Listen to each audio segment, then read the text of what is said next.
तपस्या भारी, प्रभु जी किया तपस्या भारी।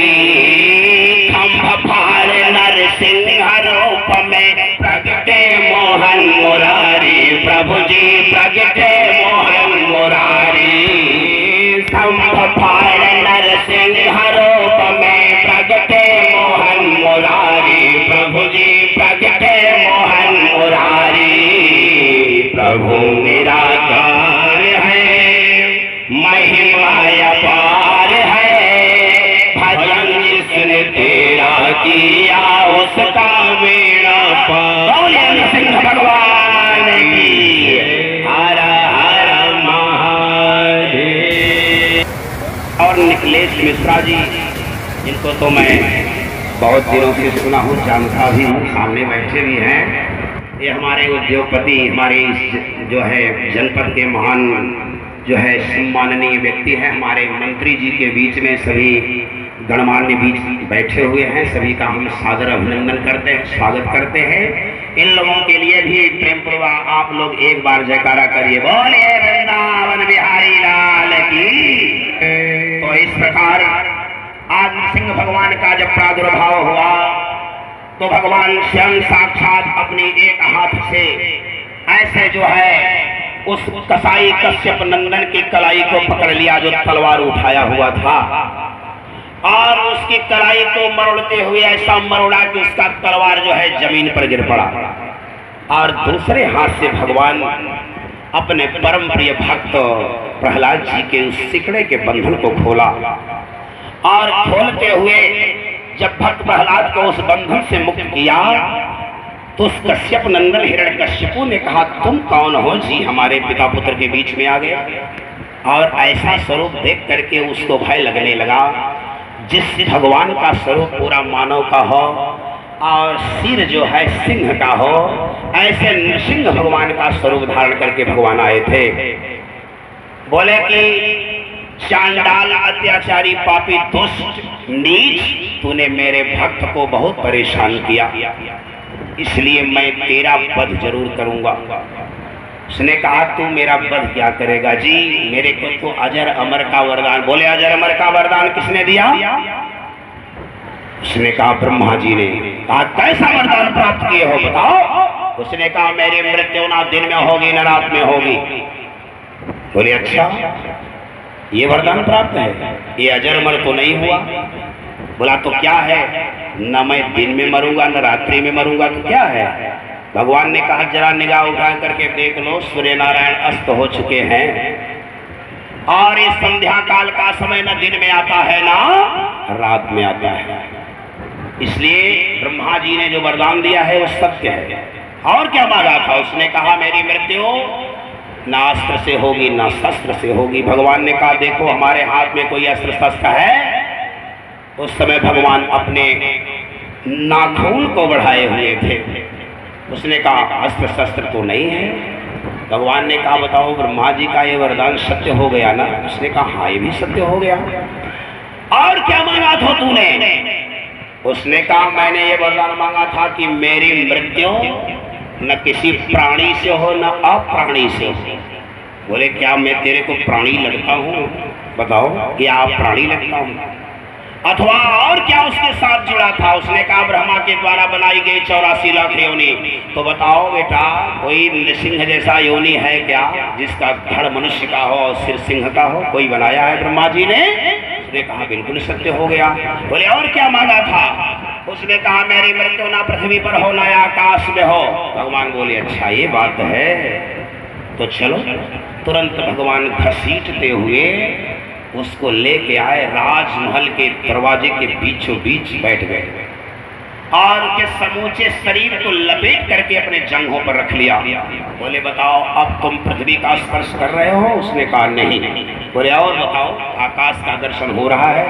कहा नहीं अब तो नहीं दिखलाई पड़ रहे हैं, अब तो केवल ही ऊपर का सीन दिखलाई पड़ रहा है राजमहल का। बोले हाँ न तुम पृथ्वी पर हो न आकाश में हो। और क्या वरदान मांगा था इसे भी बता दो। उसने कहा मेरी मृत्यु न घर में होगी न घर के बाहर। मैंने ये भी मांगा था। भगवान ने कहा तो बेटा तुमको इतना भी ज्ञान नहीं है कि मैं मेन दरवाजे पे बैठा हूँ, न घर में हूँ न घर के बाहर हो इसलिए तुम मरने के लिए तैयार हो जाओ। उसने कहा तुम मुझे मार दोगे क्या? प्रहलाद जी खड़े हैं, देख रहे हैं। भगवान ने कहा मैं मारने के लिए तो आया ही हूं, लेकिन ये जान लो कि तू इतना प्रबल राक्षस है कि तू आज हमारे एक भक्त को इतना परेशान किया है, जिसके लिए आज मुझे इस खंभे में आना पड़ा। बड़ी पीड़ा हुई मेरे को, इसलिए इतना क्रोध है कि मैं तुम्हारे समूचे शरीर का मर्दन करना चाहता हूं।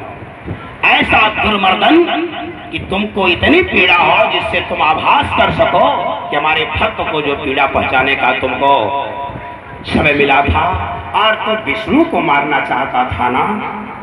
भगवान ने अपने उस दिव्य मूर्ति का स्वरूप का भी दर्शन करा के बता दिया कि जो बड़ा रूप धारण करके मैंने तुम्हारे भाई की हत्या की, वही विष्णु मैं हूँ, कोई दूसरा नहीं है। जिस विष्णु का तर्पण तू रुधिर से करना चाहता था ना, आज वही विष्णु तुमको मारने आया है, पहचान लो।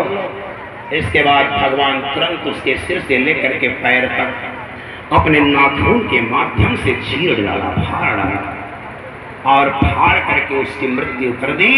और जैसे ही उसकी मृत्यु हो गई कि भगवान नृसिंह का क्रोध अपरंपार बढ़ गया। क्यों? इसलिए कि भगवान का क्रोध ही इतना भयानक उस समय था, जिस समय मार रहे थे उस कश्यप नंदन को, फाड़ रहे थे, उस क्रोध को आज भगवान स्वयं नहीं रोक पाए, भयानक रूप हो गया। जिस रूप को शांत करने के लिए बड़े बड़े देवता भी आए, गंधर्व यक्ष किन्नर आए, सभी लोगों ने प्रयास किया, लेकिन भगवान शांत नहीं हुए। अंततः स्वयं साक्षात भगवती लक्ष्मी के द्वारा निर्देशानुसार जब हुआ तो स्वयं भक्त प्रहलाद जी ही जाकर के भगवान के चरणों में जब लेट गए, तो ऐसे एक छोटे से नन्हे से बालक को, अपने भक्त को, प्रहलाद को देख करके भगवान को दया आई और भगवान का क्रोध शांत हो गया। बोलिए नृसिंह भगवान की। श्रीमन नारायण नारायण नारायण, श्रीमन नारायण नारायण नारायण, भजमन नारायण नारायण नारायण, भजमन नारायण नारायण नारायण, नारायण नारायण नारायण। मैं कथा को विराम देना चाहता हूँ एक भजन के माध्यम से, और आप लोग भगवान की आरती होगी, फिर प्रसाद ग्रहण कर जाएंगे। मेरा आप लोगों से यही निवेदन है, तो प्रेम पूर्वक आप लोग ऐसे भगवान के सुंदर भजन को कर लें। और श्यामा तेरे शरणों की, राधे तेरे शरणों की, घर धूल जो मिल जाए, श्यामा तेरे शरणों की, राधे तेरे शरणों की, घर धूल जो मिल जाए, सच कहता हूँ मैया, सच कहता हूँ मैया, तकदीर बदल जाए,